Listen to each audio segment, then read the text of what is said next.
Ito guys ang Mayon Volcano, Province of Albay. Ito ang Duterte Road.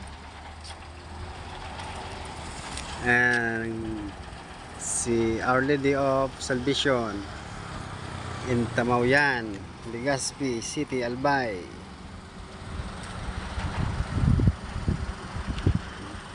Yung hindi mga taga Bicol, o yung mga taga Bicol na hindi po nakarating dito, ito ang Duterte Road. Tingnan nyo guys, oh. Ang ganda. Ano itong Mayon.